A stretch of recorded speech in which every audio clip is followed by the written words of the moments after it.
Hi, everybody. Welcome, and thank you so much for coming to the ALS podcasting panel. Just a few housekeeping things before we begin. If you have any questions or comments for the panelists, please feel free to put them in the chat or use the raise hand feature. We will read comments and call on people in between panel questions. Please keep yourself muted if you're not speaking. This helps eliminate background noise. And this panel will be a little bit different from most panels. For the first half of the event, the panelists will be answering questions, and for the remaining half, they will be asking the questions. So they want to know more about what you are looking for in a podcast and what topics are important to you. So they're going to be asking questions to that effect. And I will now pass things over to our moderator, Mandy. Hi, I'm Mandy Bailey, and I'm really excited to be the moderator for this panel. We've got an incredible group of people here that have figured out how to harness the power of the podcast and do some really incredible things in the ALS and MND community. Before we start, I'm going to give each of our panelists a chance to introduce themselves. So I'd like to start with Lorri. Oh, okay. I am Lara Garey, and I live in Cincinnati, Ohio. I have had ALS for 19 years, and I'm the host of a podcast called I'm Dying to Tell You. I'm really happy to be here. Thank you, Lorri. MA and Jules, y'all want to go next? Hello, everybody. MA and Jules. Jules was diagnosed with ALS in May of 2020.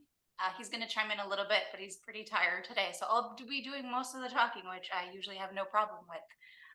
We are the hosts of a podcast called The Couple Shift, which we started in 2019 as we were both shifting out of regular jobs into more of an entrepreneurial adventure. And then once he was diagnosed, we made the conscious choice to shift the content of the podcast to really talk about our experience with ALS. So it's all about what it means to be a couple going through it, parents, children, brothers, sisters, and everything in between. So yeah, I'm very happy to be here. Thank you for having us. Thank you. Mary? My name is Mary Ward, and I live in Wilmington, North Carolina, and I have been caring for my husband with ALS since 2010. And I host the podcast with my co-host, Lara Garey, ALS Caregivers and Beyond. And we're fairly new at our podcast. I have another podcast called This Caregiver Life that's not active anymore. So I have some experience with podcasting, and I'm really loving doing this with Lara. Thanks, Mary. Dave and Alison? Hi, I'm Dave Stanley. I live in Hudson, Ohio, and my wife, Angela, passed away from ALS in January of 2020. Alison and I co-host a podcast called I Lost My Person, and I'll let her explain a little bit more about the podcast. All right, so my name is Alison. I live in Raleigh, outside of Raleigh, North Carolina. My husband, Carey, had ALS, familial ALS, and passed away in 2019. And our podcast is kind of about losing our person. So it's called I Lost My Person. Thanks. And James? Hi, everyone. My name's James Smith. I'm from the south coast of the UK. I was diagnosed June of 2021. I've had symptoms for about 4 years altogether, and I'm a married dad of 3 young children. And my podcast is called Beyond MND. So here in the UK, we refer to what you refer to as ALS. We refer it to MND, but I've been technically diagnosed with limb onset ALS, and I'm really happy to be here. Thank you. So we've got some questions prepared for our panelists. And the first one that we want to talk about is, why did you start your podcast? What inspired you to make the leap and press that record button? James, let's start with you. So I'll probably have to go back a little bit further than when I first started my podcast. So when I was diagnosed, I wanted to share my journey with the world. So I created an Instagram page, a TikTok page, and I first of all started blogging, and after a bit of sort of time with my diagnosis, I found that it was quite hard to actually carry on typing on a keyboard. And luckily for me at the moment, I still have my voice, and I thought, well, I'll put that to good use. Podcasts was always an interest of mine. I come across and saw Lorri doing her podcast, and I was thinking, I need to have a go at this. So I wanted to voice my journey, and over time it's evolved to actually speaking to a lot of other people within the community across the whole of the world, actually, and share their story, as well as professionals. So talking to healthcare professionals, nutritionists, things like that, just getting a full insight to living with motor neuron disease or ALS, and sharing it to people that want to listen. And I almost find it a bit like therapy, really. It's actually quite a nice thing to do for myself as well as others. That's awesome. Thanks. Dave, Alison, what about y'all? What got you into podcasting? I'll take this one. Well, first of all, I had been listening to Lara Garey's podcast for a little bit while my wife had ALS. And I always thought it was a great thing that she did. And so I'm dying to tell you, podcast was a huge inspiration for us to start this.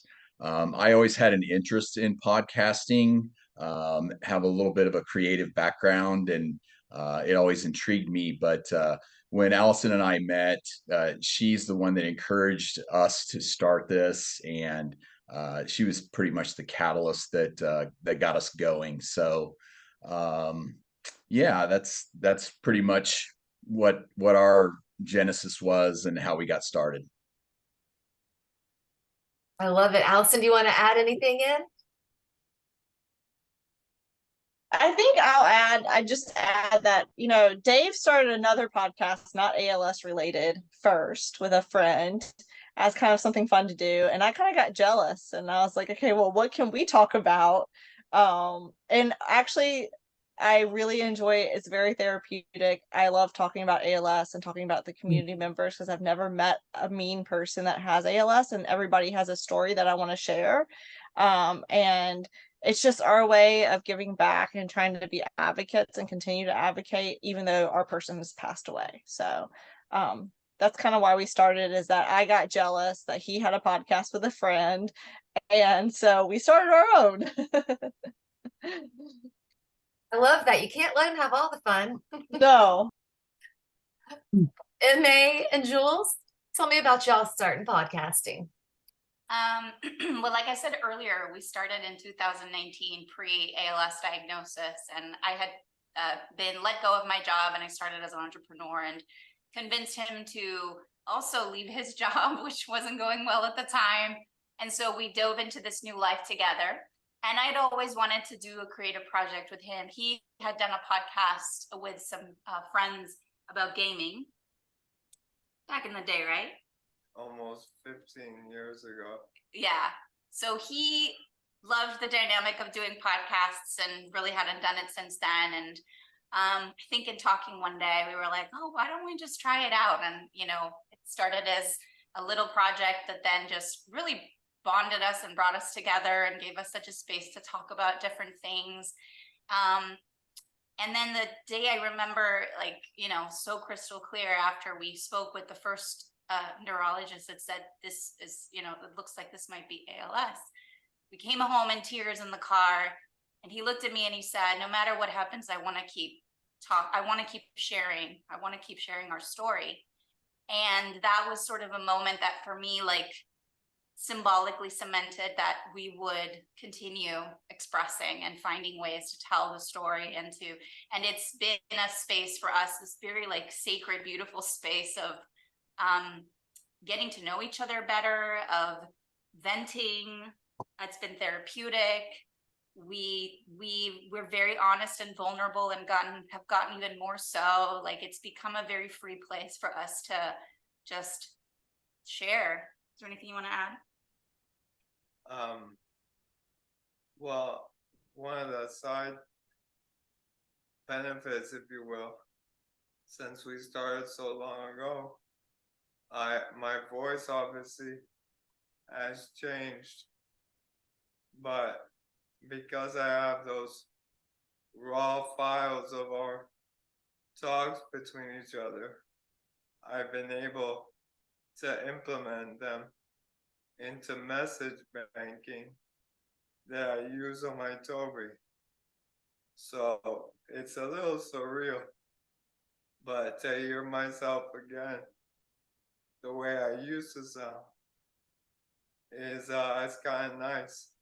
Yeah. It's one of the nice benefits of podcasting is, you know, it's to have to hear my voice, Yeah. and to keep it and keep that memory. Yeah, it's very bittersweet, but it's also, it feels like such a gift and such a blessing to have that. We're 174 episodes in of us sharing about our life, and I can't think of a better gift for us. And even as our son continues to get older, he's 7 right now, to be able to hear about us talking when he was a little boy and all that. Yeah, it's been a huge blessing. And podcasting is also so intimate. So I think there's a lot of stuff you can share in front of a microphone that maybe, you know, we've done video as well, and we love that, but there's something about that space of just being just with the microphone that opens up like a new dimension of our own authenticity that I think has been really beautiful for us too. Yeah. I love that. Y'all are gonna get me all teary-eyed, and I didn't put the waterproof mascara on, so oof, goodness.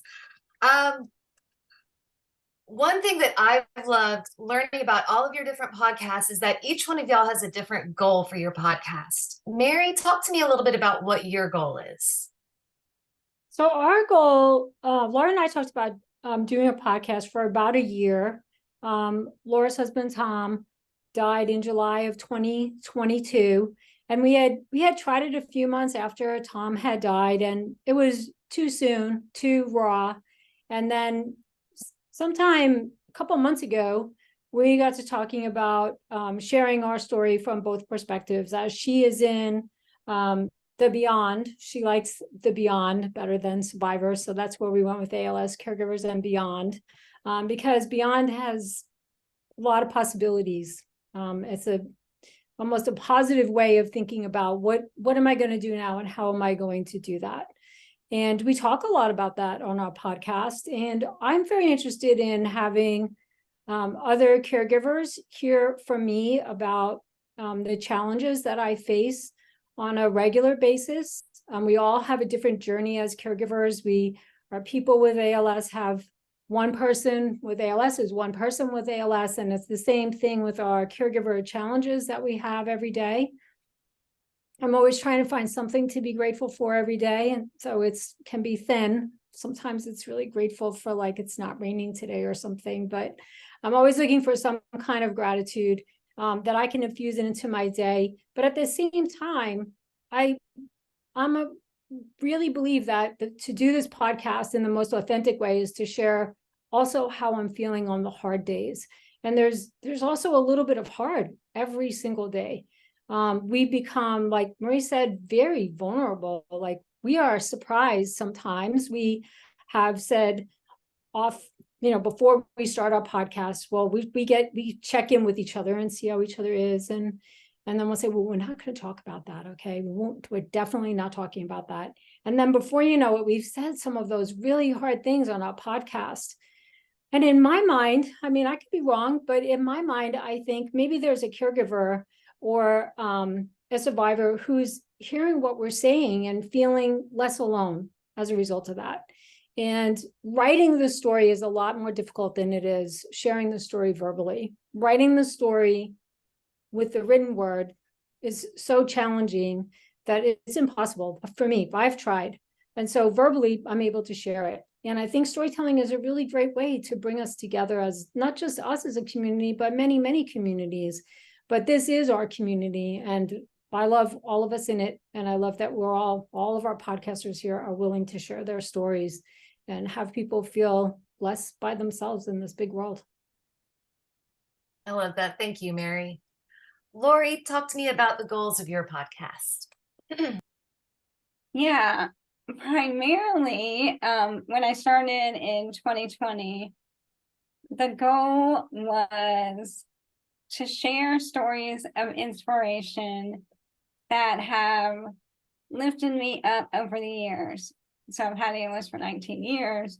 I've come in contact with a lot of people who have influenced the way that I live my life today. And I found myself always saying, you should look up, or let me tell you about so-and-so, or a certain experience that I had that really touched me in some way. So when I hit my 15-year mark living with ALS, it just came on my heart to do something more with my time. And all of this came together to do a podcast. And another goal that I wanted to accomplish was to bring people into our world, you know, because I have always surrounded myself with a lot of people that are in the community for obvious reasons. And I thought it would be cool to let those people that aren't in our community experience what I have been able to experience by knowing them or having conversations with certain people. And I think it's a gift for them to realize that they wake up, they think they're having a really bad day, and then they remember, you know, MA and Jules on the podcast, and they're a beautiful spirit. And if they can look at life in this way, then why can't I? They have it so much worse, you know, than I do. Then what, you know, why am I approaching my day in that way? So yeah, inspire, bring other people into our community, educate about ALS along the way, and unite our community, you know, however that looks like. That's awesome. I think it's clear from everybody here today that inspire is definitely something that you've done, and you've done a fantastic job with. Thank you. Each one of y'all have kind of touched on the vulnerability piece and being vulnerable in your podcast. So I want to ask, how are you able to do that? Because it's not an easy thing to do. And what does it give to you, and what does it give to others for you to be able to share your stories so openly and honestly?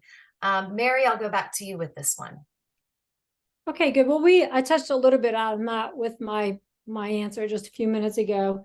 I think when we're vulnerable on our podcasts, I think it's really helpful for us as much as it is helpful for those who are listening to us, because I think that we open up in a way that we wouldn't. Like I call myself like the taskmaster. Like I have a PhD in task masking, I think, you know, like I do 1 million tasks a day here that I have 2 graduate degrees that have nothing to do with caregiving, and they don't even really apply to anything that I do all day, but I handle all these things by myself.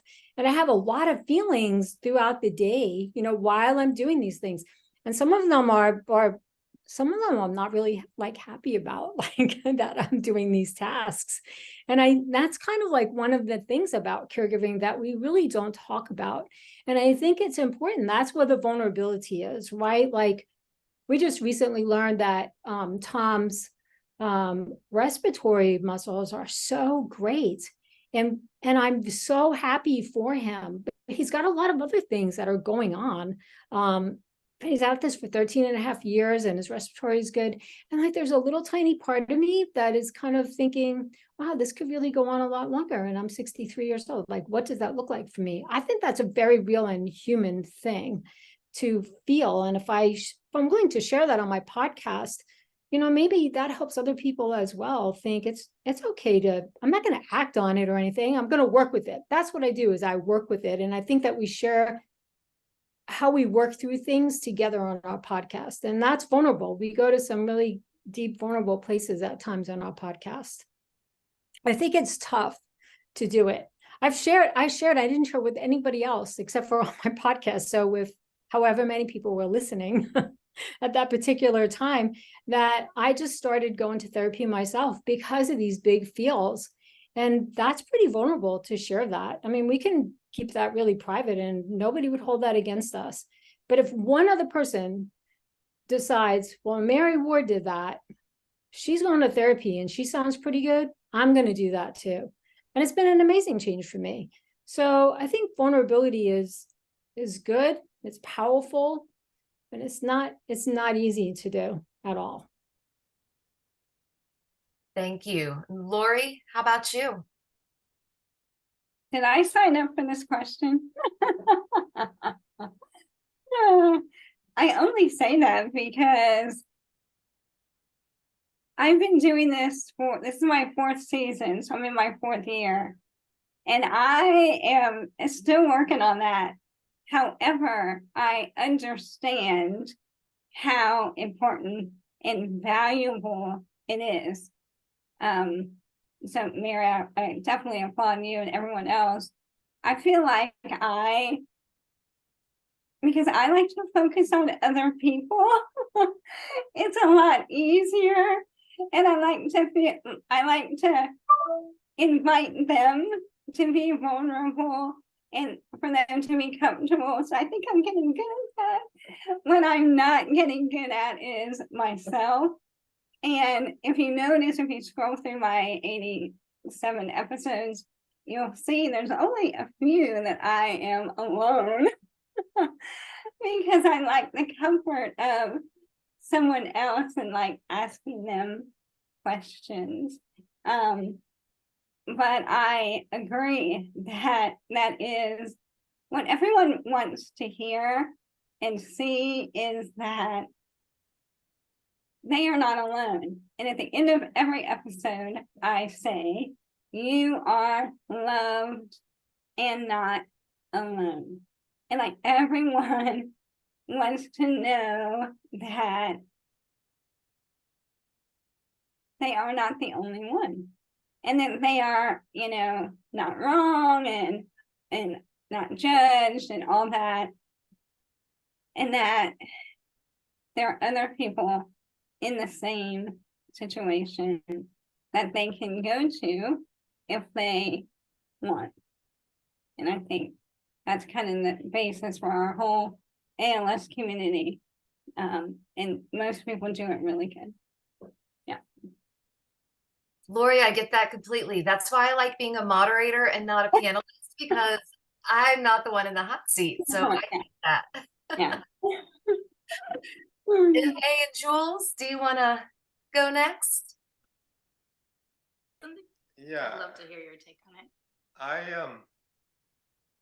I kind of find that the microphone as a piece of armor for me that lets me share my vulnerability, lets me be open without judgment or someone feeling sorry or whatever the case. I find it easier to speak on the podcast about what I'm going through than, to be honest, to talk to some of my friends or family about the situation. So you want to continue? I love that. Yeah, that makes a lot of sense. And we've been able to move through so many things as a couple where it's almost become kind of like part of our own process.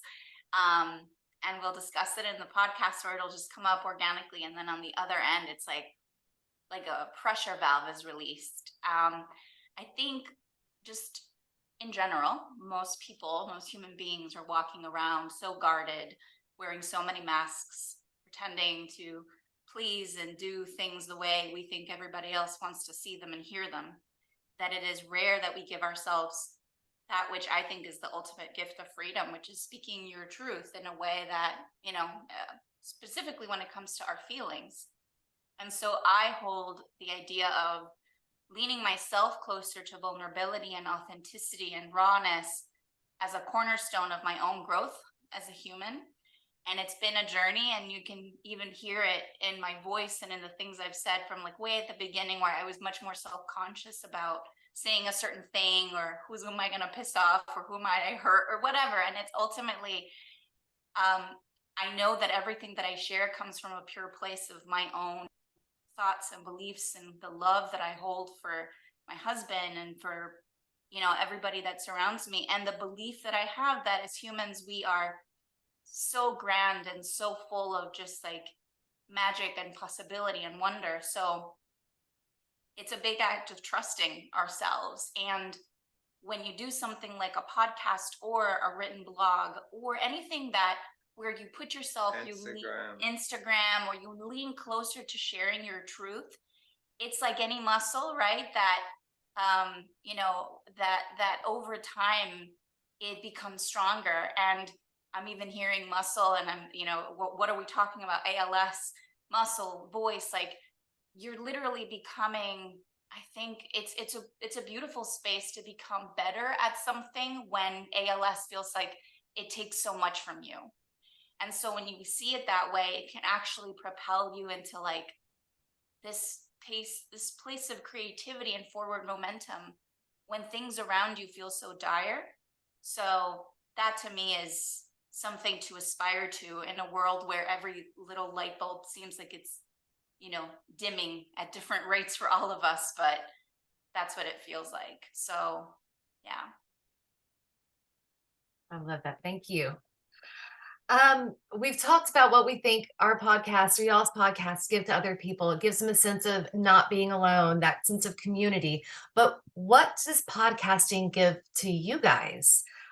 James, you want to start? Yeah, sure. It gives me, I had to think long and hard about this question because there's so many different answers, but I narrowed it down to it gives me purpose. It gives me a purpose to share my story, share my journey, and speak openly about what I'm going through. And like I said at the beginning, it almost feels like a free therapy session for me, even talking to you guys on this podcast and talking to someone that I spoke to earlier this afternoon. It almost feels like because I try not to speak about what we're going through and what potentially is going to happen in the future with ALS. We tend not to speak openly about it within my household. So it feels like I can offload a lot of information and vent a lot about the disease to other people that are equally going through it as well, which don't mind hearing that because they're going through the same thing. So it gives me a purpose to sort of live day by day. And where I'm no longer working, I used to be a fully qualified barber. So I've gone from speaking to 20, 30, 40 people, different people every day with different stories, to taking my kids to school. And I don't mind talking to my wife, but just talking to my wife. So speaking to other people, the podcast just opens up so many possibilities for me to almost feel normal again. It's sort of weird. ALS makes you, it gives you sort of you almost feel, you don't feel normal once you've been diagnosed, and it takes a lot of conversations to make you feel like you're normal again. And podcasting really helps with that. And that's what it does for me anyway. Thank you. Dave, Alison? Yeah, so I think podcasting for us, it allows us to carry on the legacy of our person that we lost and bring up their memory and share their story again. Because when we were going through the caregiving days, we didn't have an outlet such as podcasting to share. And we want to let everybody know that there are times that are really difficult that we were faced with.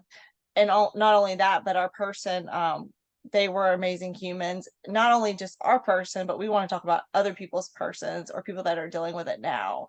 And so really for us, it's about sharing the stories of the community members that are dealing with it, past and present, I guess is a good way to put it. And so it's definitely, like James said, for us as well, therapy session. And it's just a good way to keep people's memories alive. And at the same time, we want to be able to bring hope to the story. And so there's so much more hope in the world of ALS today than there was when my husband was battling this disease. And I just want to, if I could share one good positive thing that's being done, and let somebody understand that better or be aware of that. That's my goal, is that I'm helping spread some positive hope for everybody that's dealing with ALS. So Dave, do you have anything to add? No, that was perfect, Alison. I agree. That's wonderful. I mean, every time you can add some hope to a situation like ALS and MD, I think that's always a very welcome thing.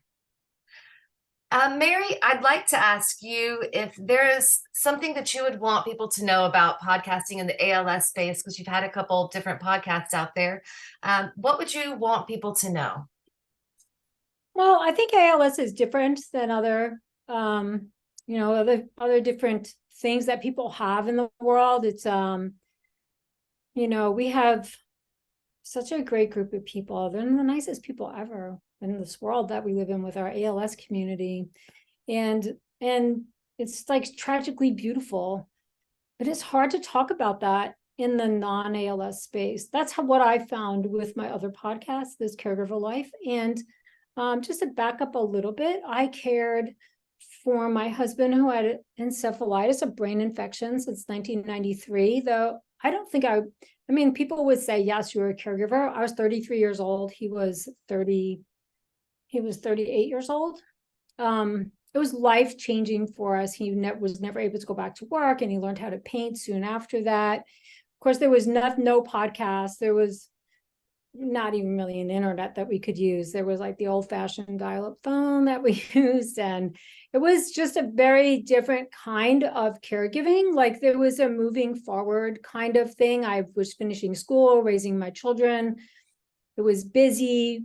We were always moving forward and planning forward. And sometimes now our plans can be things like, what do you want to have for lunch? Like that's our big plan. It's a different thing. Like we have to, plan end of life things, which are hard to do. Those are really hard issues to tackle and cover, which I couldn't do with this Caregiver Life to the degree that I wanted to.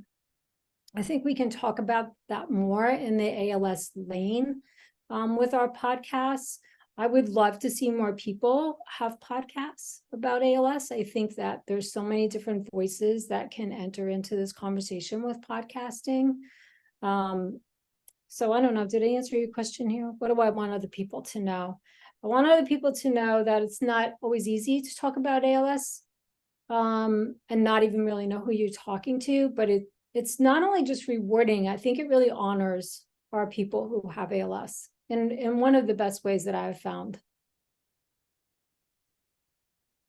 I agree. I think it is a great way to honor the community and the people that we've lost by continuing to talk about them and share their stories. Thank you. Podcasting is a challenge. If you're like me, I am extremely technologically challenged, so that would be a huge roadblock for me. James, what are some obstacles and challenges that you've had to deal with? I suppose to start with was being sort of blinded with what equipment to use, what software to use to actually get going. And when you sort of boil down and narrow down exactly what a podcast is, it's you talking into a microphone, recording what you're saying. And you can do that with, you're probably holding one or looking at one right now as your mobile phone. So you can simplify it quite a lot, but I got a little bit too involved and tried to get all the gear, as you might see here. So don't be too overzealous with trying to find exactly, the Joe Rogans of the world podcast equipment. You can do it with very simple things. So that was one of the challenges to get over, when all you see is you want to get the best microphone, because that's going to make you sound the best. But for me, it's trying to find the balance of family time and doing a podcast. when I first started, I thought I'll plug in a microphone, I'll record myself speaking and post it out and it'll be there. It's not. You've got to edit it in some way. You've got to do, depending on how you want to do your podcast, you'll have an intro, you might have an outro, you might have bits and interludes in the middle. You might have a guest on that does a lot of ums and ahs, and you might not want to have that in there. So you've got to try and find some time to do other things other than just recording the podcast. So finding time to do it, as well as, for me, I've got 3 young kids and a wife, and trying to narrow down a time where I can just sit alone in the quiet and do a podcast. That was probably the hardest challenge for me. And now I've evolved my podcast into me not only just what I call waffling on about my journey, I'm now getting people that want to be on the podcast as well and share their journey. And it's finding that time to be able to do it with their diary as well as mine. So yeah, timing is the hardest for me. And the equipment at the beginning was probably the first stepping stone. Lorri, tell me some of the challenges that you've dealt with. Okay, I believe that I did sign up for this question. Before I answer it, I want to go back real quick. Something Mary said about like what do you want people to know. I've had a lot of people reach out to me and say, I saw your podcast. I'm just not quite ready to listen. So I want to just say that don't envision that these podcasts are sad, that they are just nothing but sadness and despair, because I guarantee that there will be more joy and hope and a sense of community after you're done listening into any of them than anything else. So, okay, that's my point on that. As far as challenges, I'm just laughing, James, when you're talking, because I'm like, I am not tech at all. I do not know how to get the photos from my phone off my phone. I do not watch TV. I do not know how to do the remotes. I literally am not tech savvy. But I decided I wanted to do this, and I was a few days alone on a trip in Florida, and I taught myself how to podcast. And the recording part is the easy part in the scheme of things. It's everything after that. So it's the editing. Now I do that with one finger, so that makes it a little bit more trickier. And I have my son's in music, so he told me what program to edit in. It's an overkill program because it's for music, but when I get stuck, I can take a picture of where I am and then send it to him and say, what do I do? And he'll say, press F8 or whatever. And so I have a resource to help me. And that's what I do it there. But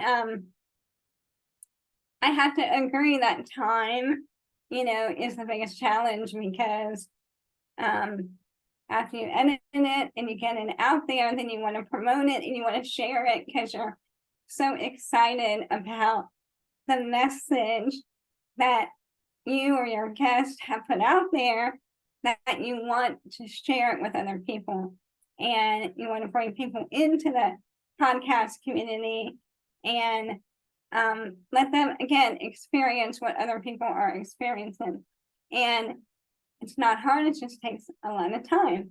And so I've had an intern before, and that worked out beautifully.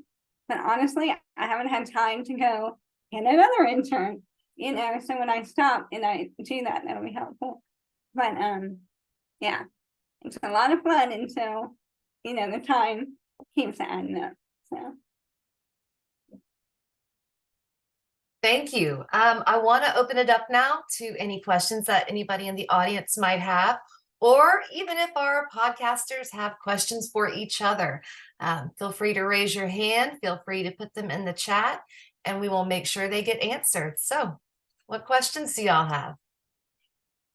I am prepared with additional questions if we need to. The teacher in me is always ready to go. So are we asking the people that have tuned in questions, or? Holly, is that okay too? Yeah, absolutely. Okay. Awesome. Okay. Yeah, so anyone that's tuning in, Lara, Jake, Abby, Aaron, Ellen, sorry. Yeah, do you guys have any feedback for us, or, is there something that you wish was talked about? Or a format that you like? What gets you excited to listen? I definitely have feedback. I don't know if it's I wouldn't call it criticism at all. I would call it, a thank you. Those of you that know me already know that my husband had FTD in addition to ALS, and he had aphasia, and so we couldn't speak anymore. And so there's a lot of empty, quiet time. And I found your podcasts to help fill that time, to help get me through the difficult parts. I felt like I was communing with you, even though we were not having the conversation one-on-one. It was like we were having that conversation together. And I just want to thank you all for the work that you do. It definitely made a difference in my life. It continues to make a difference in my life. I have learned so much from all of you. I admire all of you greatly, and consider each one of you a friend, even though we don't get to talk every day, or at all, some of us, right? I just wanted to thank you all for what you do. It's very important. Thank you. Lara says, do you have a wish list when it comes to guests on your podcast? I would have, I'll take this one quickly. Yeah, I would have loved to have had, if I had the opportunity, Stephen Hawkins. I think he would have made an awesome guest if he was still here. But for now, I think anyone in the ALS community is someone I strive to have on the podcast, just to share their journey and story. I think anyone really that can relate to what we're going through and share their journey, because everyone's so different. Just this panel here, whoever's got ALS is going through something completely different. So it's amazing to share. Yeah, and I'll just give a little bit of behind the scenes here on that. So I have open a workbook on my computer. It's a Google workbook, and every tab is a guest that I have interviewed or that I would like to interview. And just from this one conversation, I have already made a note of Mary, and I made a note of Ellen, because my mom had FTD and aphasia, and I was her caregiver. And when I'm ready to talk about that, I would love to invite you to come on and share more about that in the FTD aspect as it relates to ALS. So that's one episode. And then Mary, I think that your podcast is amazing. And again, caregiving, whether it's for ALS or anything else, is really hard. And your willingness to be so open and vulnerable can be so helpful to other people, again, in our community or outside of it.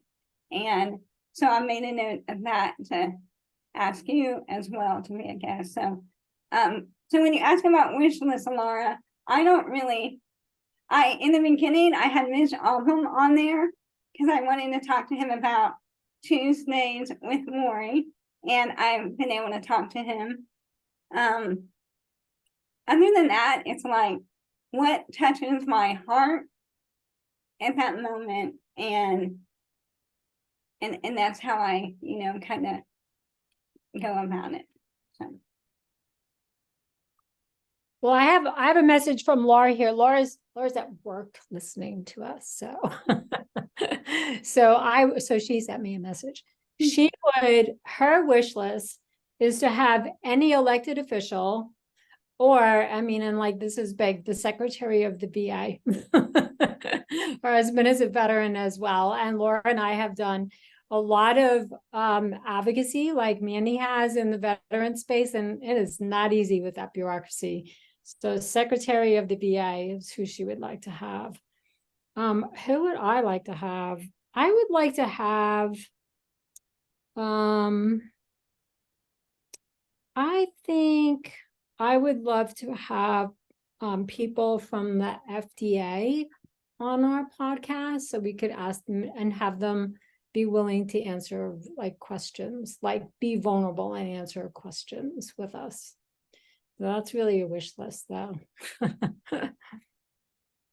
I like it. We're getting spicy. MA, Jules, Dave, Alison, who's on y'all's guest wish list?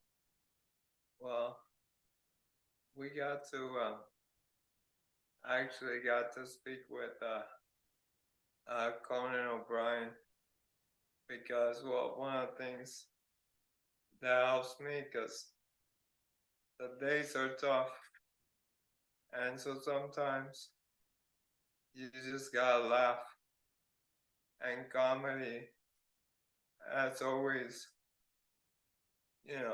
helped with disconnecting. And so we were fortunate to get to talk with Conan O'Brien, and we put some of the excerpts in one of our episodes, and it was just a lovely conversation with sometimes you always wonder, if these these actors or comedians are who they really are, and he is a very genuine person, an amazing person. It was an amazing conversation, and something that we truly appreciated. That's awesome. What an incredible opportunity. Any other wish list guest people that y'all'd like to discuss?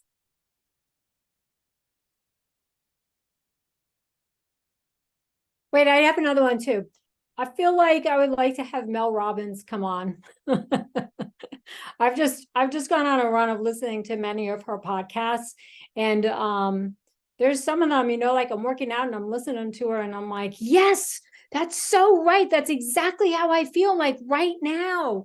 And that I feel like she would be so good for us in this caregiver lane, like to just, really sticking with our boundaries. And like, I think I talk about really good boundaries, but they're a lot harder to keep than like the reality of, what I talk about. So I would love to have Mel Robbins. So Mel Robbins, come on our podcast.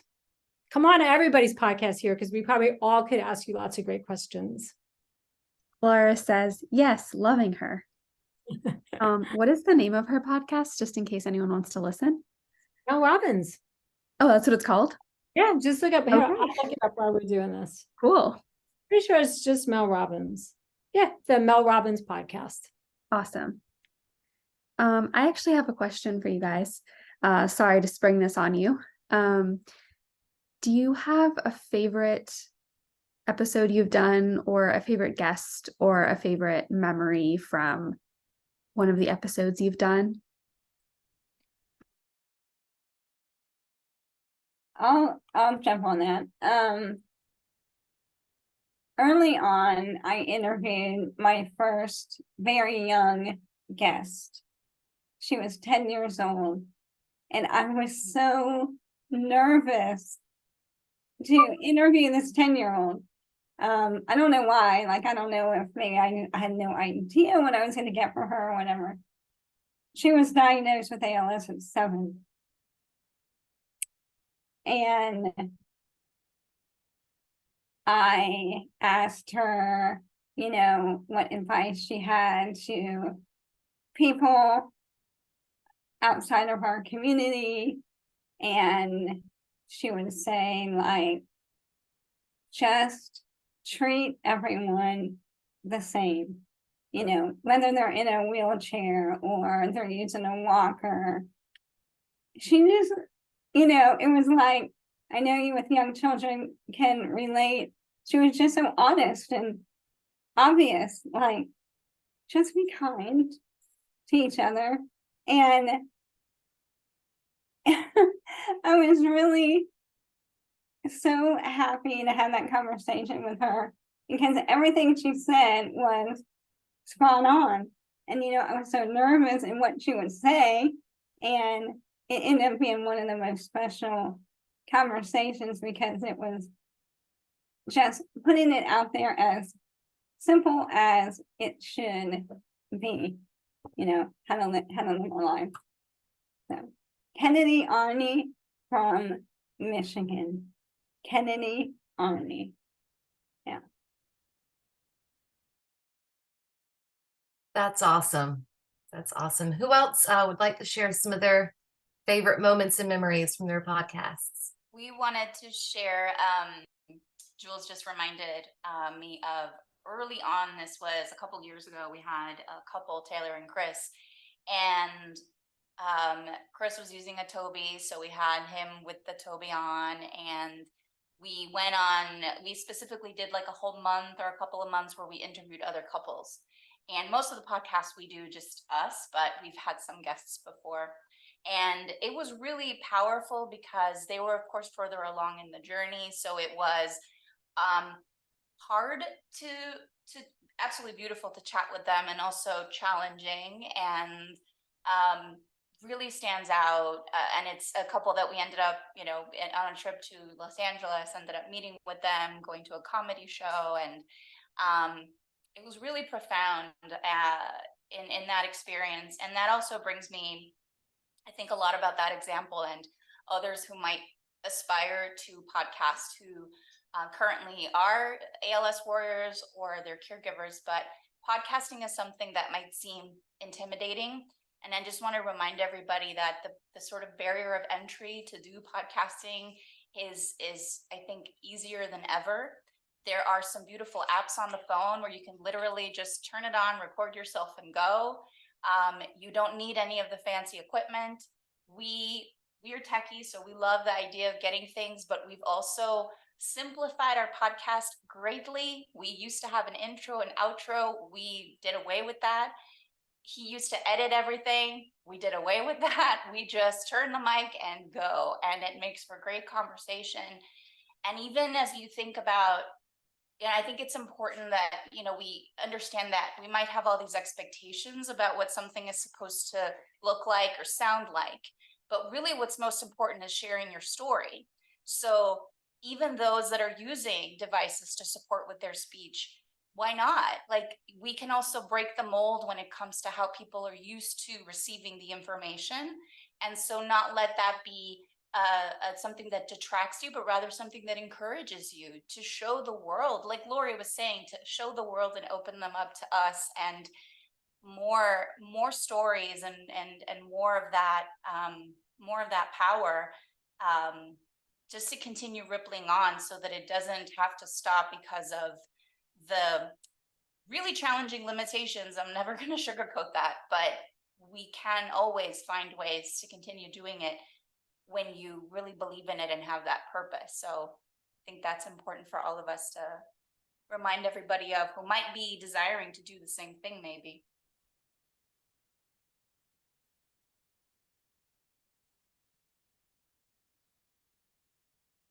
I'll tell another really quick funny story that you all will appreciate.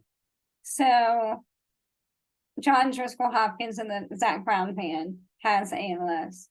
So we had been in communication, and he invited me to stop by in Atlanta to do the podcast. And I sent him a text, and I'm over here in my own little world. And I'm thinking about, I gotta pack equipment, I gotta take this and then be able to carry this and plug this in. And I sent him a text and I said, do you have a 2 mic setup? And then he responded back and said, we're okay. So when I arrived in Atlanta to this 2,500 square foot studio, you know, with every instrument and mic setup you can have, we laughed so hard because he was like, of course, you know, he's a music producer. And so anyway, it was just kind of funny that I'm over here, you know, worrying. I'm in my own little world and wondering how I'm going to do this interview. Yeah. That's awesome, Lorri. Any more moments and memories to share? I think my latest episode that I've just posted, actually, no, the one before the latest one was my first episode that I interviewed 2 people at the same time. So up until that point, it was just me and a mic. And then I branched into interviewing one person that I knew. And then this one was like the most nerve-wracking one. And I had to try and tie in questions for both of them so they could answer their individual question, their individual answers. And they were 2 amazing women that were looking after their husbands, similar age to me, similar scenario with, you know, young kids, things like that. And I think it opened my eyes to not only learning how to adapt my podcast to speaking to more than one person at one time, like we're doing now, but for an actual sort of, you know, recording for my podcast, is it opened my eyes massively to the challenges that a caregiver has over and above what I've been talking about from episode 1 and sharing my journey and the challenges and you know what I'm going through living with ALS. It's actually massively eye-opening to listen to someone that hasn't got ALS that's actually looking after someone and what challenges they have. So that's been stuck in my mind for a while, and it's had the best views as well out of all my podcasts.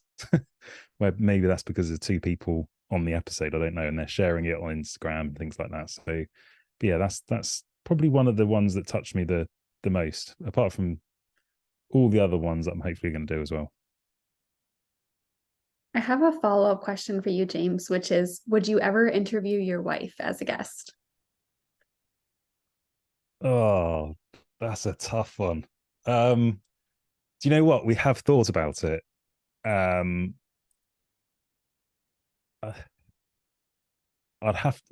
like to, but I think I'd say no right now. I don't know what I could really sort of get a good answer from her. She's to paint a picture of what my wife is like. She is the English version of Monica from Friends. So that is my wife. So you try interviewing Monica from Friends with an English accent. That's probably going to be how it's going to go down. So I'd need to really sort of have a good think about it. But I'll tell you one person I was going to think about interviewing is my mum. Now, my mum has gone through a family loss of ALS because my grandmother unfortunately had ALS as well. And so she's dealt with being a caregiver, a daughter to someone with ALS, and now she's a mother with someone living with ALS. So I think that would make a really good episode. But it'll probably be a very emotional one because my mum she'll go through a box of tissues like nobody. So yeah, it would be an emotional one. But yeah, my wife, possibly. Let's never say never. I think one of the most powerful podcasts that I did was when I did This Caregiver Life, and Lara was on the podcast. We were friends already, and I knew that Tom was in the hospital, and he had just been trached and vented, and she got her first moment away from the hospital. He was still there. She had somebody coming in, and she was able to get out. She was on her way home for like a real shower. And and we are like, I'm so not technologically advanced at all. I just podcast off of whatever I have in front of me. And I was then podcasting off my phone, and she spoke, I don't know, 30, 40 minutes nonstop about what she had been through. I didn't even ask her one question. It's one of our most viewed podcasts, and really so powerful. It was really an amazing podcast to listen to her share that story. And then on the other side of that, I had this guy from New York City who he had this thing that he invented. It was during the pandemic. Like, people were just, I don't know, you guys have had podcasts for a while, some of you. So during the pandemic, people were, asking to be on podcasts and stuff to keep themselves out there. And he had said he designed this light, a special light for people with dementia that was going to like basically help cure them. And so we had him on anyway, just because why not? It was the pandemic. And his internet was so terrible. We must have pieced together 400 pieces of video. We finally took it down because it was so miserable. He just really cared how he looked. And it was like, okay, but we're just podcasting. We're just not on video right now. It was just insane, but we got a kick out of it. I mean, I don't even know what the light thing was called. It was just so silly. So I want to open it back up. Do our podcasters have any questions for the audience?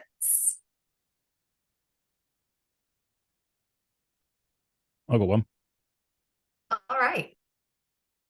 What has, apart from obviously trying to see what we're doing in terms of how we've created a podcast, why is it that you are interested in setting up a podcast?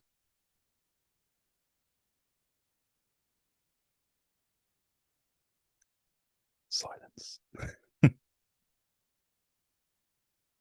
I'm going to jump on this one. I'm not actually setting up my own podcast, but I have participated in other podcasts. And for all the reasons that everybody says, it's kind of therapy. I know it's good to get information out there to other people.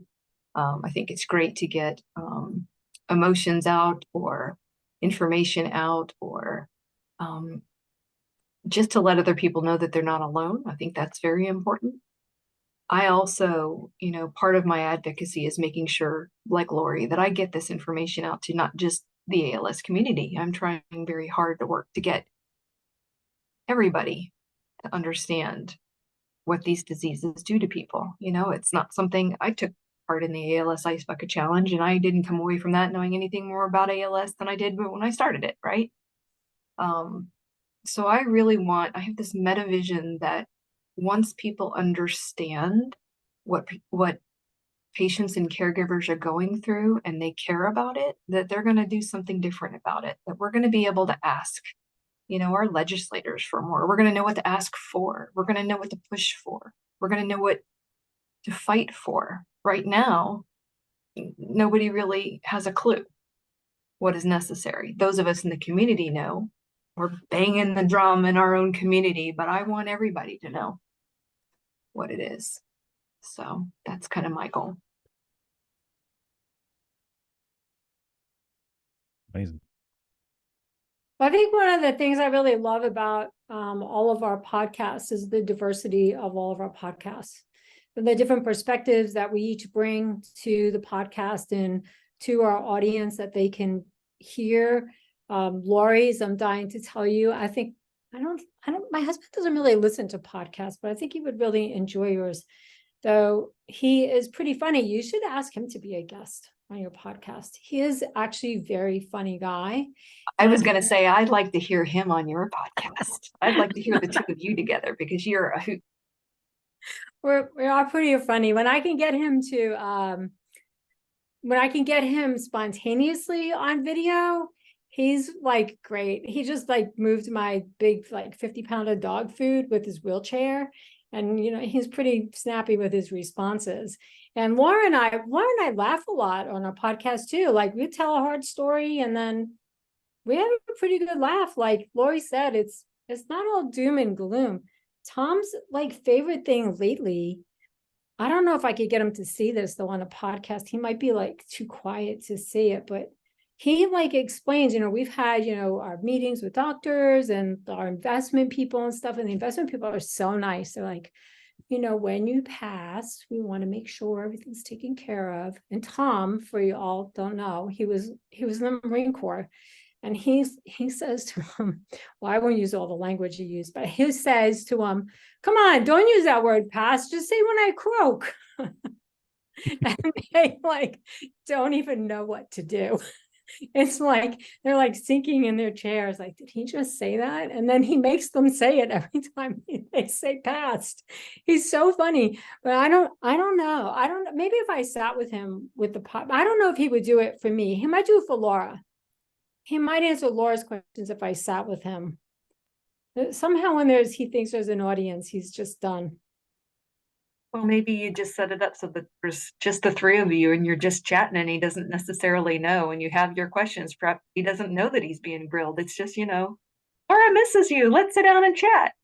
I mean, Mandy got a lot of good stuff out of him, didn't she? On the I would listen to that podcast all day long. Tom is my favorite. He's awesome. He said, I just said to him the other day, like, he doesn't have these big feels like I do. I don't know if it's because he was a Marine or what, but he just doesn't do it. And I do. I carry all the feels for us.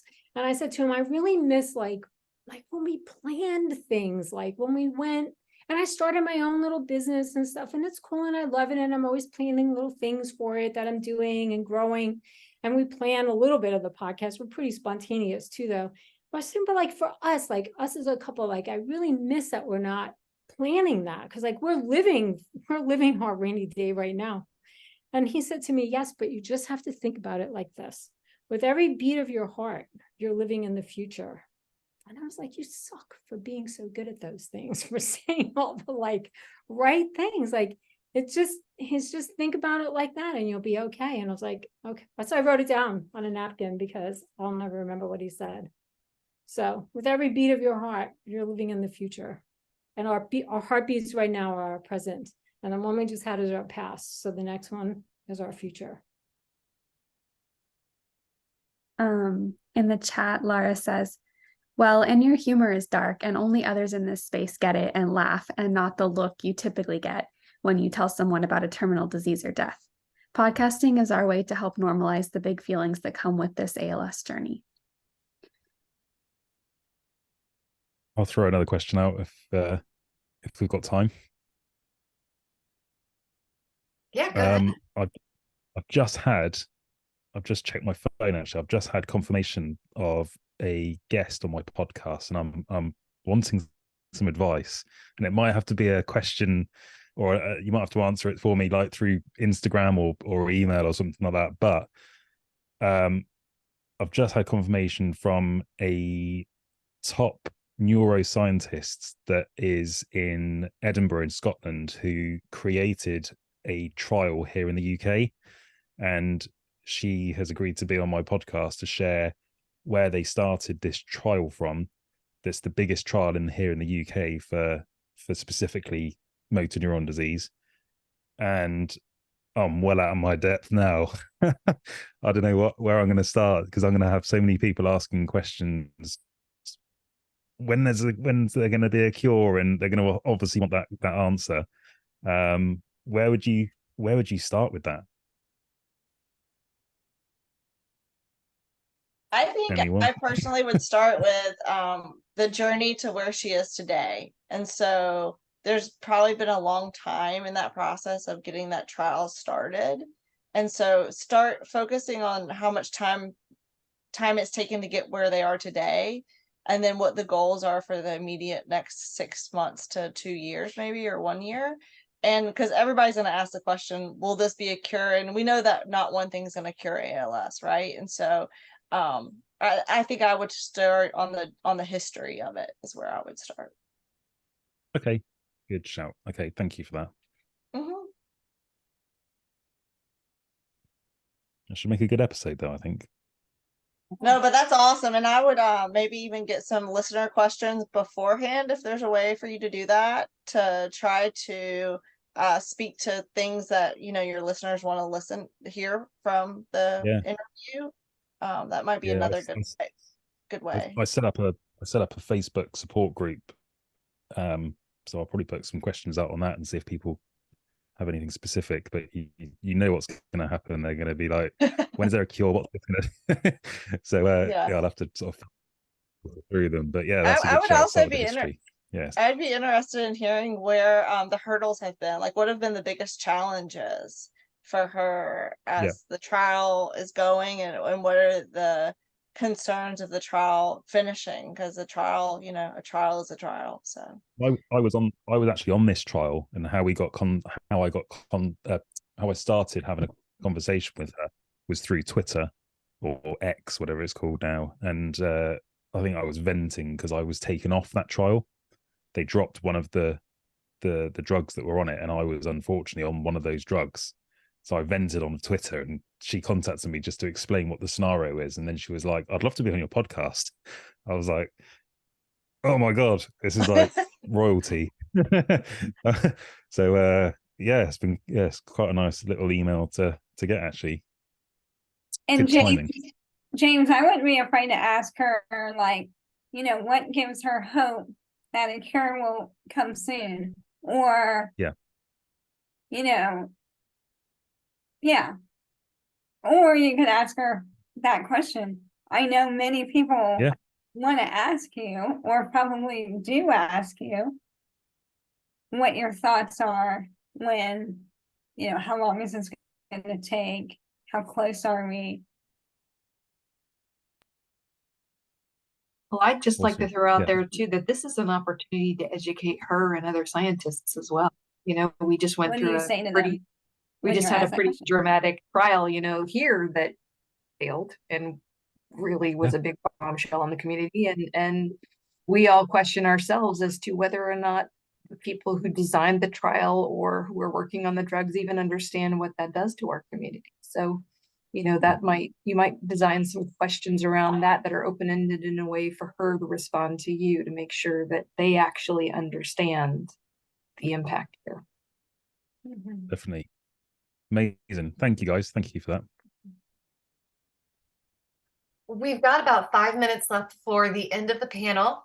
Are there any final bits of advice, any last bits of information that you'd like to leave the audience before we close out today? I'm just going to say thank you all for continuing to do the hard work. Then I know it is, like, really thank you all for being in this space and doing this. I think it's really important.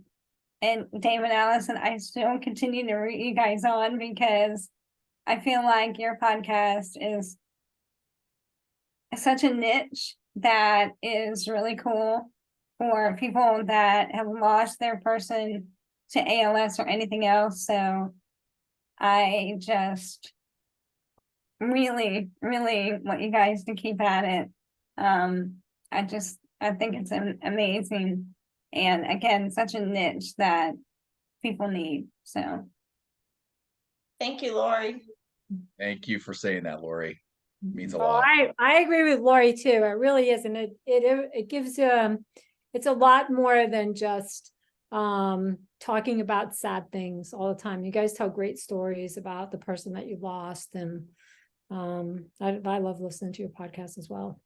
Thank you. I think we have to remember to carry on, regardless if we're dealing with somebody that's sick or if a person has passed. That life it's a gift that we've all been given, and what can we do to make a lasting impact in this world in a positive way? Yeah.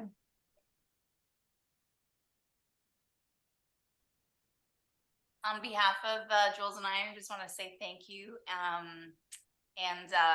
It's a joy to do. It's very purpose driven. I know that's something that connects all of us, and I'm very proud for all of us collectively for continuing to do it. And I'll sign us off with the way Jules signs off all of our podcasts. On behalf of everybody here, rate, review, and subscribe. Like, I hope that everybody who watches this and listens to it hops on and tries a little bit and supports the podcast so that they also get, served up in algorithms and all that.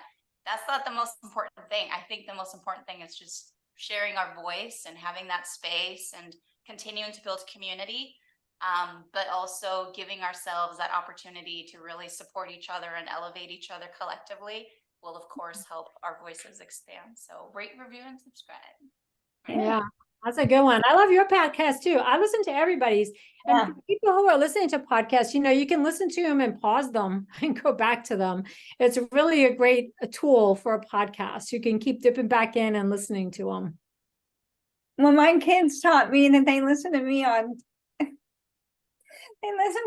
double speed. They want to invest the time, but not too much time. I've learned that trick through them. That is a great tip. I don't listen to our podcast unless it's sped up either, Lorri. That's one tip for a listener out there. You don't have to listen to it at standard speed if you want to save time. Yeah, that's a good question. Real quick, we have a minute. Do you listen to your own podcast? I'll answer that. I listen back after I upload it to Buzzsprout, because I just know that I'm going to do something really stupid, forget something really important. But also, after it's all done, I do listen to it to get quotes from it. I just don't seem to do it, at the same time I edit, which I should. So what does everybody else do as far as listening? I listen to mine once just before I post it. I listen to it fully, just to make sure there's no, especially if it's one that I've had to edit. Like I had one with a nutritionist a couple of days ago, and it went on for 2 hours. So I had to sort of stitch a lot of things together. So I wanted to make sure that it was all flowing nicely. So I do listen to it once, but have I listened to other ones now? No, I don't. I let the world do that. Yeah. And James, on that long podcast, I learned a little trick where you can do part 1 and part 2. So episode 5. Yeah, we did one together that time, didn't we? We did one together with the 3 or 4 of us that was on, wasn't there? Yeah. Go back to our old podcast every once in a while.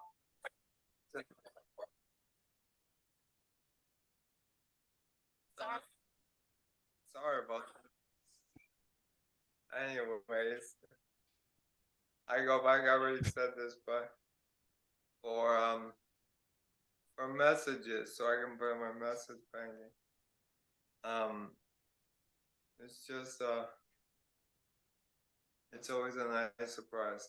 So when we're about to upload, you never listen to them. No. I sometimes will listen to them after, and then I always delight in it because I'm like, oh wow, we're really cute, we're really funny, we're really good. Like you don't realize until after. So I'll listen to it sometimes in the car, but it's when we recorded, we let it go. It goes out, lives in the world, and it does what it does, and that feels very freeing not to have to worry about it too much. And Lara says, I listen just to ensure I didn't drop an F-bomb too many times. So far, so good, right, Mary? Love that. It is time for us to wrap up. I want to thank our amazing panelists for being here. I really enjoyed listening to all the different podcasts to get to know everybody a little bit better for today. Thank you to everybody in the audience that joined us. I appreciate everybody, and thank you. I hope you all have a great day.